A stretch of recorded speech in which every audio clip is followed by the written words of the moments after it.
నమస్కారం. తెలుగు రాష్ట్రాల్లో బాణుడు తన ప్రతాపాన్ని చూపిస్తున్నాడు. అటు ఏపీలో వడగాల్పులు తీవ్రంగా కొనసాగుతుండగా ఇటు తెలంగాణలో అక్కడక్కడ వర్షాలు పలకరిస్తున్నాయి. ముందుగా ఆంధ్రప్రదేశ్ విషయానికి వస్తే ఆంధ్రప్రదేశ్లో ఎండలు ముదురుతున్నాయి. రాష్ట్రంలో విపత్తుల నిర్వహణ సంస్థ సమాచారం ప్రకారం ఈరోజు రాష్ట్ర వ్యాప్తంగా 64 మండలాల్లో తీవ్రమైన వడగాల్పులు వీచే అవకాశం ఉంది.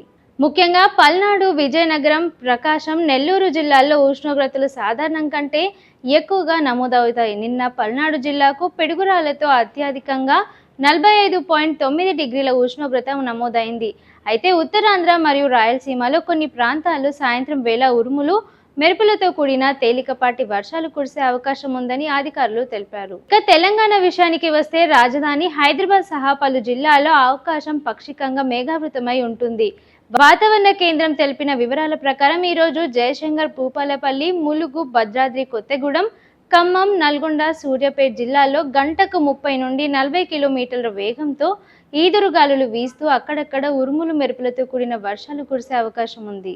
వడగాల్పుల తీవ్రత దృష్ట్యా ప్రజలు అప్రమత్తంగా ఉండాలని, ముఖ్యంగా మధ్యాహ్నం 12 నుండి సాయంత్రం 4 గంటల వరకు బయటకు రాకుండా వాతావరణ శాఖ హెచ్చరించింది. రైతులు, కూలీలు వర్షం సమయంలో చెట్ల కింద ఆశ్రయించవద్దని హెచ్చరించారు. ఇవి ఇప్పటి వరకున్న వాతావరణ విశేషాలు. మరిన్ని అప్డేట్స్ కోసం చూస్తూనే ఉండండి టైమ్ 24x7 టీవీ. షేర్ చేయండి, లైక్ చేయండి, సబ్స్క్రైబ్ చేయండి. మరిన్ని వీడియోల కోసం బెల్ సింబల్ పై క్లిక్ చేయండి.